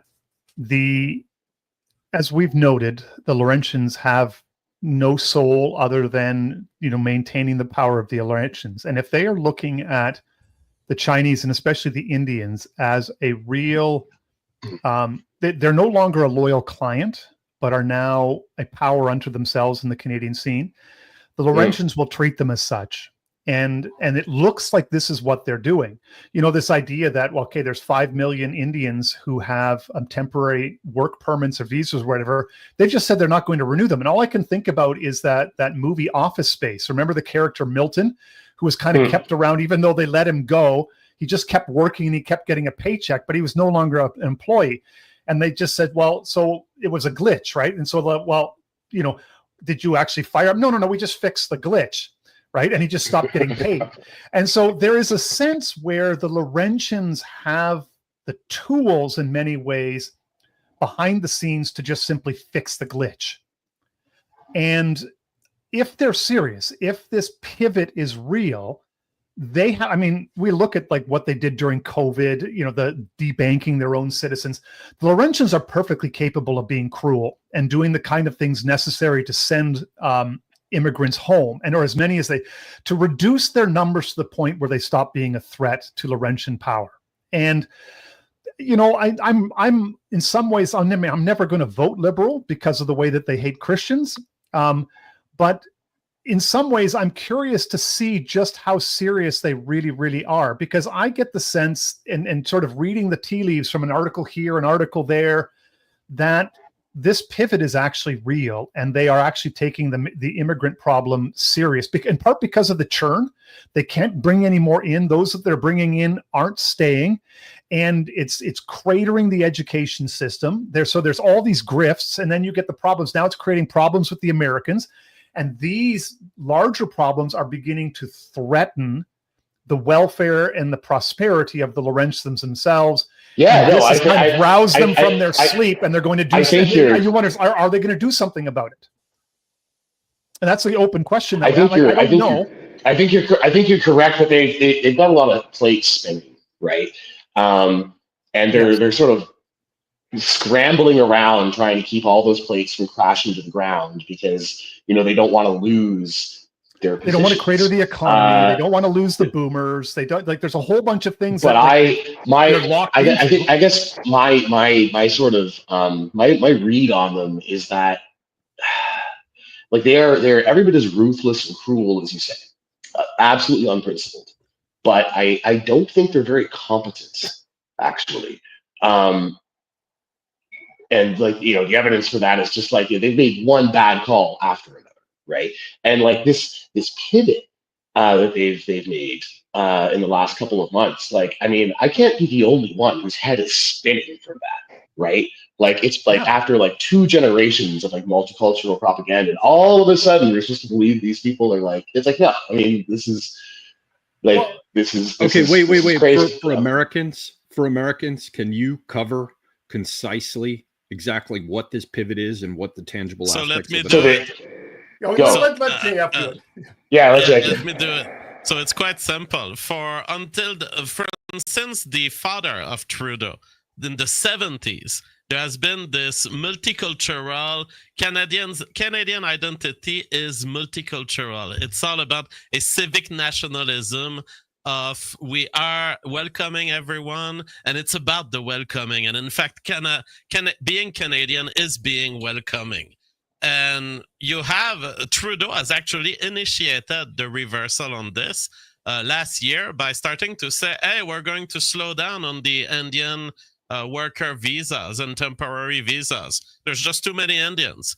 And I was like, the son of the multicultural revolution, Trudeau, the son of Trudeau, suddenly saying this when for 40 years, 50 years, we've been inviting in everyone with the goal, especially of solving the internal tension between English Canada and French Canada. What was the solution to it? Let's bring on these Indians that will undermine Quebecois national identity so that we end up being a pool of melted, all sorts of diversity origins.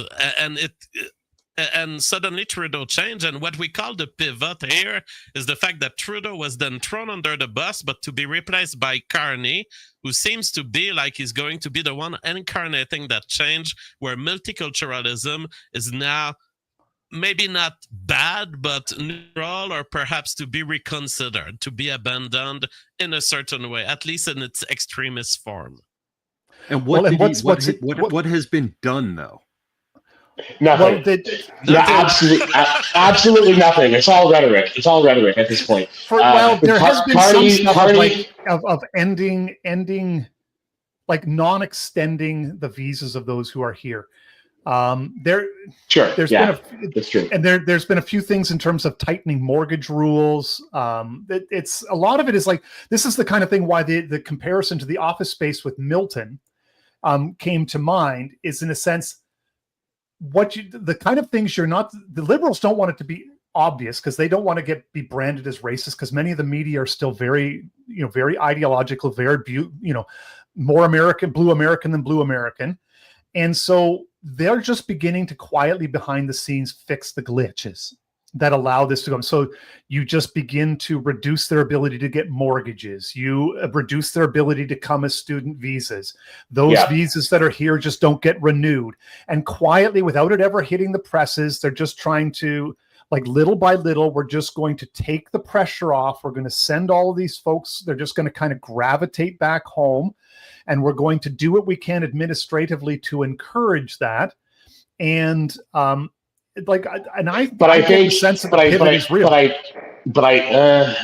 don't think so. I think what their plan, I don't think they've abandoned Canada 2100. I think what they're trying to do, so they have two big problems right now in terms of implementing that, as you mentioned. One is the churn, because it's just too hard for the immigrants to get a foothold here.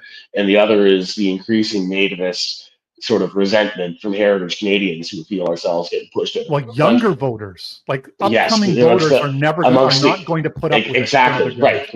Right. Well, right. So what do you do?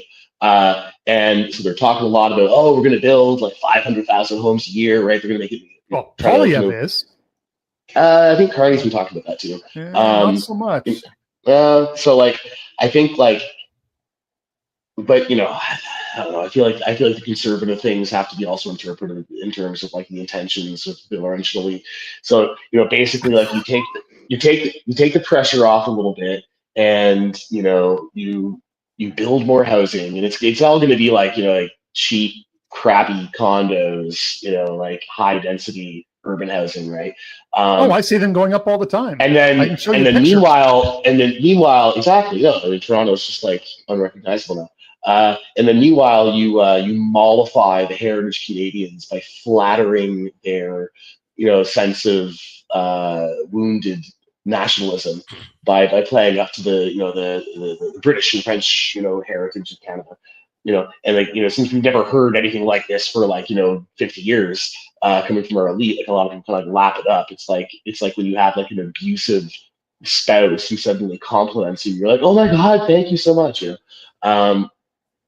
So, but okay, and then you mollify the Canadians, and you bring down the housing prices a bit, and then like once things are semi-stable again, you start packing in the biomass again. Like once like they basically, what I'm saying is like they got a little bit, they got over the they got over their skates a little bit, like, and they're trying to like course correct, but I don't think that this is like a reversal. I think this is like, just trying to get the plan back on track, right?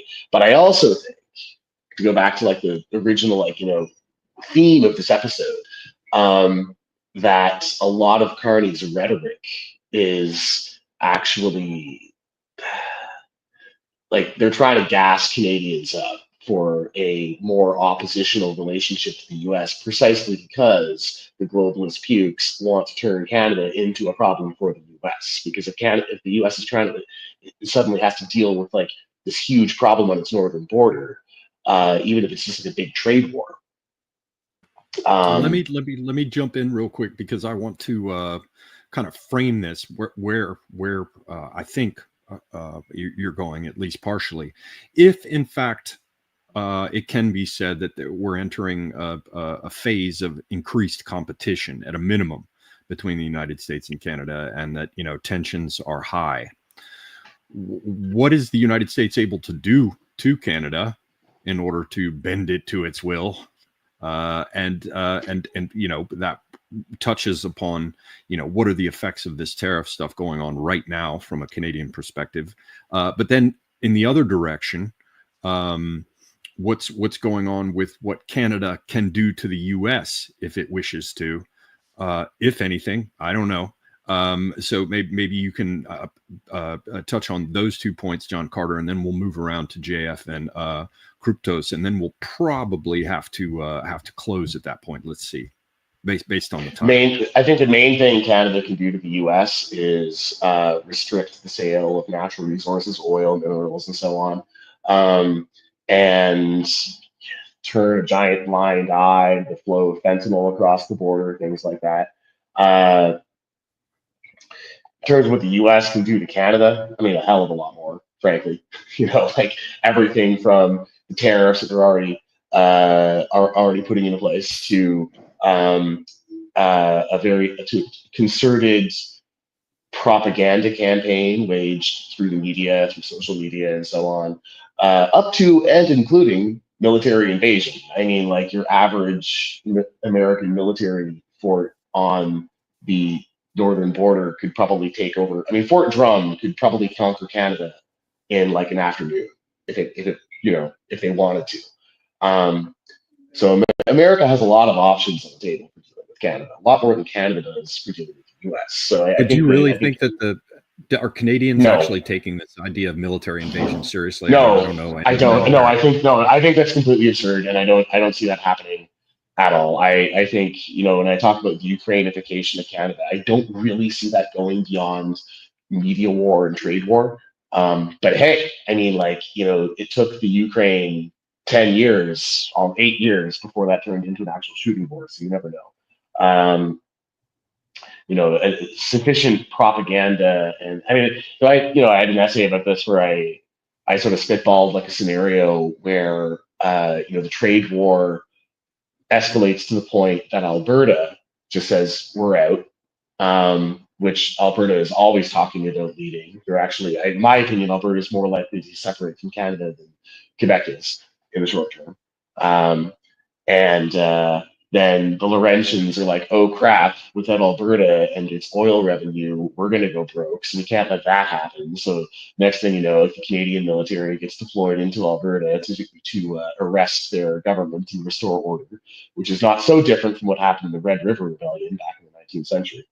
And then the U.S. responds by, sending in the Green Berets or something, and like Alberta itself just turns into a kind of Donbass region in North America, essentially. I mean, this is like a ridiculous comic book scenario, but like from a historical standpoint, it's not the most ridiculous thing I think anyone's ever suggested. And sort of like lurking just beyond the background of that are these evil globalist snakes who I personally think are quite happy to do whatever it takes to maintain their own position, even if it does lead to anything from impoverishment to mass death. And what's your take on the effects? Before we move around, what's your take on the effects of what Trump is doing now? I have no take on that because I am not currently in Canada, so I'm going to leave that one to Kryptos and JF since they're on the ground. Well, I think Trump cannot bend the political will of Canadians, but he can hurt them in ways that will reduce their quality of life. But I don't think it matters that much because I think Canadians are already a very welfare population. Add to this Indians and Chinese, and it's even worse. So I don't think Canada really needs the welfare, needs the input of the economic energy of the US. I think it can go on its own, and it's going to be just building more condos locally, building populations, and it's going to keep spreading and spreading. And ultimately, it's self-sufficient in terms of food and energy, right? Sorry. Yeah.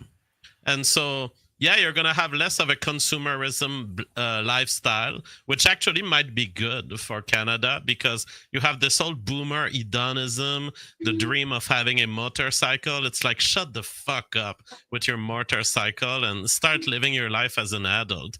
I would appreciate if hedonism just lowered a little bit and people reconcentrated on what matters in life. And I would say the ultimate truth about Canada boils down to nature and the winter. And the winter will come back to claim its rights.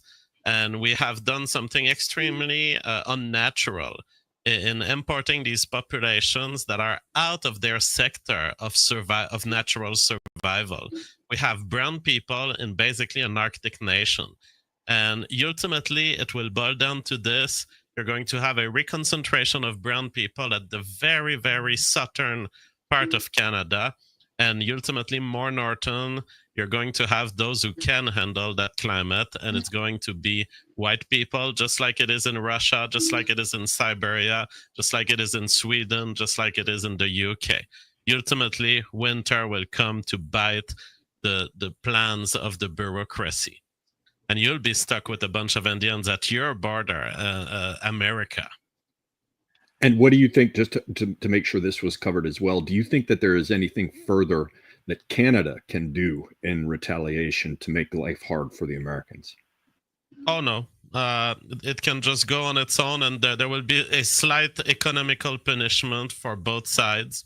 And that's it. I think nature eventually will come back to favor the flows of natural goods that must happen for efficiency. It doesn't make sense. This big chart that Trump is carrying around, 26% here, 28% here. This is too complicated, and ultimately America will need these goods, and it's going to come back to the natural, I think, within a few decades. Crypto, sir? Yeah, well, with the recent round of tariffs being imposed, it was interesting to see that Canada and Mexico were left off of that list. The big question is, with all of the bluster about, punishing Canada and getting ripped off and everything, that after all of the 51st state stuff, is that for now it seems like Trump has, I don't say folded, but has backed off and has in some ways come away with not a whole lot in that regard. Like he hasn't got the big win, I think, that he was necessarily hoping for. But, on the ground here, it has certainly created a lot of opportunities for companies to, you see little Canada flags on the shelves of stores everywhere, advertising what Canadian products are by Canadian, and people are actually doing it. So the propaganda, like pro Canada propagandizing, is real. Canada really can't do anything to punish the US. I don't think there's a stomach for taking over Canada militarily. And sure, the Americans can punish Canada economically, but in the end, I mean, since at least the end of World War II, Canada has largely been a colonial territory of the U.S. without actually being one. So in many ways, we've been a partner in we've been a sort of the next door neighbor partner, the junior partner, the little brother to the large imperial power, but we have been in many ways an integrated partner in the American project. And I think what caught people off guard with Trump coming to the foreground and this sort of, the idea that you would reorient the world away from, Asia and then bringing back manufacturing, that I think many Canadians thought that this was going to include Canada, that you were going to reindustrialize not just Canada, but like Canada, the United States, and probably even to some degree Mexico, and that all together we were going to form a bloc, sort of an American bloc against the world. And Trump imposing tariffs on Canada burst that bubble. And so now that the bubble has been burst, I don't know how much it really actually changes things on the ground, but it has certainly created a different environment in terms of being able to propagandize. The Liberals have taken full advantage of it. They have completely boxed out the sort of a weak hand Conservative Party, and they've managed to do this whole pivot thing to appeal to younger, more rural voters, and we'll see whether it actually works or not. But in the end, I think right now we're sort of in a holding pattern. And, if Canada can get its house in order in terms of the fentanyl trade and Chinese influence and some of the other things, that I have a feeling that the Americans are quite content to just sort of allow things to sort of muddle along the way they are. That's kind of my sense of it. So I would sort of add that, like, a lot of how this has unfolded in the last couple of months is kind of going how I expected it to go when I wrote my Maple Maidan essay back in February. So you've got this kind of dead cat bounce of Canadian nationalism that the Liberals are playing up. They're talking crazy stuff like maybe we'll join the EU. Now the tariffs. I mean, this seems like it could be like an unforced error on the American part, right? Yeah, I would agree with that. It's like, it was an unforced error on Trump's part. Hold on, let me finish them. All right, sorry. The sort of like in the short term, this precipitates this sort of like resurgence of Canadian patriotism, and everyone's waving the flag, and sure, great, that's nice. Come back in a couple years, right? And the American economy is not really caring about these tariffs, actually. But the Canadian economy is hurting pretty bad because most of our trade is with the U.S. And so now you've got the situation where the Canadian economy is doing really badly. And meanwhile, the U.S. are sitting there and they're like, there's an easy way for the pain to stop. Just sign here. I don't see it happening. Just join us. I'm just saying. Yeah, I don't see it happening. If you wanted to annex Canada, right, and you don't want to do it militarily because you don't want to turn the country into like, a giant Northern Ireland, then you have to make Canadians want it. How do you do that? Well, first, you have to have a media strategy in order to sort of, an outreach strategy, basically propaganda. And on the other hand, you have to create conditions that make it actively desirable at an economic level, the self-interest of individual Canadians for the country to join. And so they're sort of going about exactly how you would do that, actually. Now, whether I'm right about that, I have no idea. It could just be Trump floundering in the dark and bumbling along, as he very often seems to do, and yet he often seems to come out on top. So there's often method to the madness here. But it's also it's not just Trump, right, who is, doing this. He's really just the head. He's the face. But there's a lot of very smart people behind him who've been thinking deeply about these questions, right? So, I would not make the assumption that there is no strategy that is being deployed here. And these tariffs, I just was searching online, and it looks like they had a 25% tariff on most goods from Canada that came in early March. It had been delayed for a month. Apparently, there's a good bit of that that isn't hit because of USMCA exemptions, but they just did a new one on April 2nd, which is 25% tariffs on all foreign-made automobiles. So there are some tariffs that you've been hit with. Does anyone have any sense of whether, outside of the realm of propaganda or rhetoric on the television stations or flag waving, and perhaps I should say outside of the shifting fortunes of the respective political parties, does anybody have a sense that it's affected what you can buy and eat and get? Is it affecting anyone's life, like at the grocery store and their jobs yet? It hasn't had its effect yet, but I would expect it to show up in the next month, and people will just be poorer, effectively. That's what will happen. People will have access to less luxuries. And Canadians, it's worth pointing out, because your American audience might actually not be aware of this. We have had no economic growth at a per capita level in about 10 years. The per capita GDP of Canada is comparable to that of Mississippi or Alabama. So we're actually already, like in comparison to the US, we're very poor. There's been a lot of inflation over the last several years. And then you add on top of that the extraordinary tax burden that Canadians are under due to the just vast size of the regulatory state in Ottawa. And, you know, Canadians, and on top of that, some of the highest real estate prices on the planet. And Canadians are already hurting really badly. That was before the tariffs caused whatever increase in consumer prices they will cause.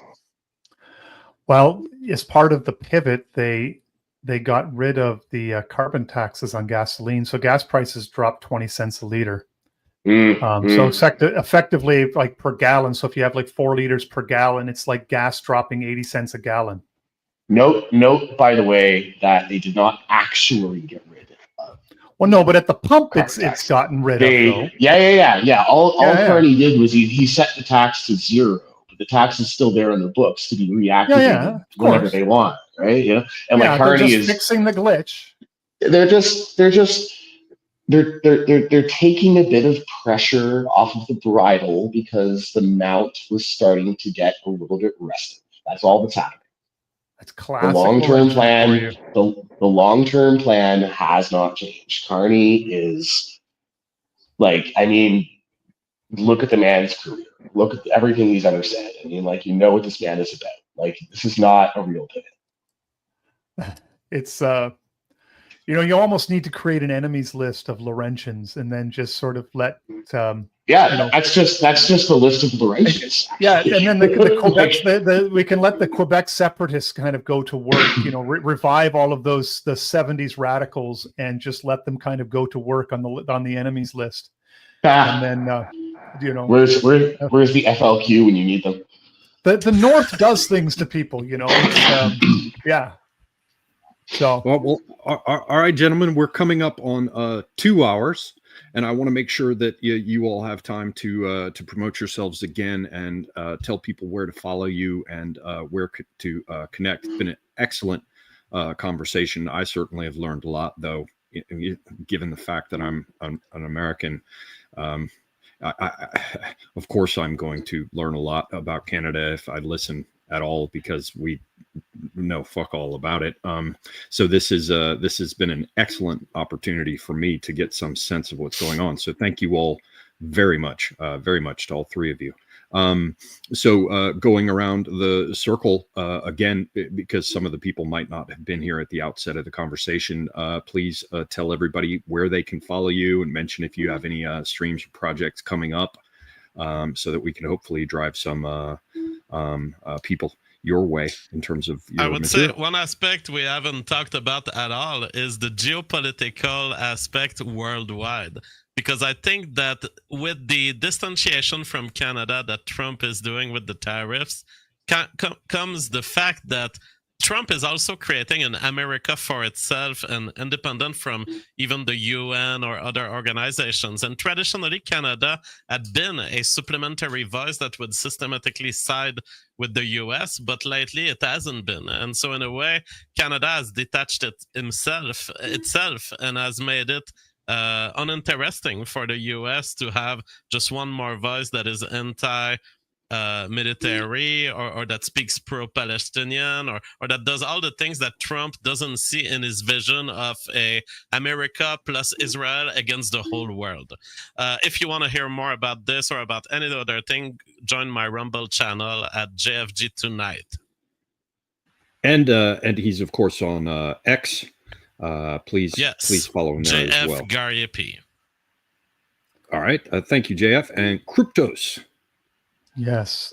You can find me on Twitter, X at @_Kryptos. And you can also, I do writing at seekingthehiddenthing.com. I have been in the process of helping a good mutual of mine, a good friend, get a project that he's been very interested in, called the Red Ensign, a Substack, getting that off the ground too as well. So I think we're like 3 episodes into a podcast, like 1 or 2 articles, but The idea is to apply more of political theory, systems analysis, to analyze what's happening with Canada, to get beyond just sort of the boomer con and the sports center version of sort of what's happening politically. So those are sort of the big projects. So the Red Ensign, and then also my Substack at seekingthehiddenthing.com. Thank you, Cryptos. John Carter. So you can find me on X at Martian Weird Lord. It's WYRD. I mostly just like joke there. I don't do much serious on X. My more serious writings are on Substack, where I send postcards from Barsoom on a wide variety of topics. Only infrequently do I write about Canada, although I've had a few long essays talking about Canada, the Maple Maidan, Ukrainada, the Prussia of the North. But my function on Substack is to say the crazy things that no one else wants to say. And if you want to learn more about Canada, I would recommend that your listeners check out my friend's blog, Fortisax, FORTISSAX.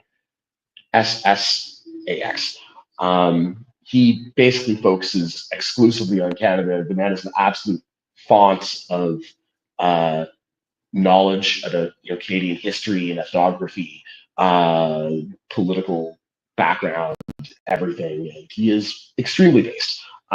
So he's coming from the right place. And I will leave it at that.